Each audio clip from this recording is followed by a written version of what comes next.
একটা মেয়ে রান্না পারে না সেটা কখনোই যে মেয়েটার দেখানো শো অফ হতে পারে বা আধিক্যতা হতে পারে এরকম কোনো কিছু না।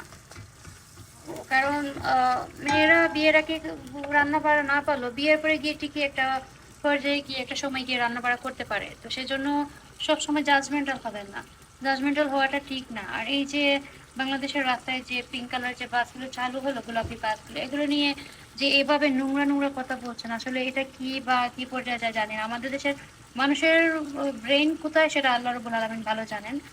আর এটাও বলি যে বাসগুলো যারা করেছে, মেয়েদের সব মেয়েদেরই যে পছন্দের রং পিঙ্ক কালার হয় বা গোলাপি হয়, এটা তো কোনো কথা না।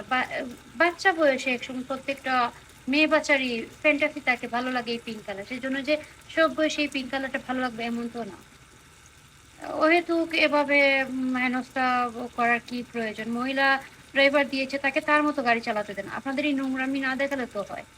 এসব নোংরামি দেখিয়ে বা জাহির করে কি প্রমাণ করতে চান আসলে আল্লাহ সুবহানাহু ওয়া তাআলা সেটা ভালো জানেন। এই ধরনের নোংরা কথা যারা ছড়াচ্ছেন বা নোংরামি করছেন, আল্লাহ সুবহানাহু ওয়া তাআলা আপনাদেরকে হেদায়েত দিক।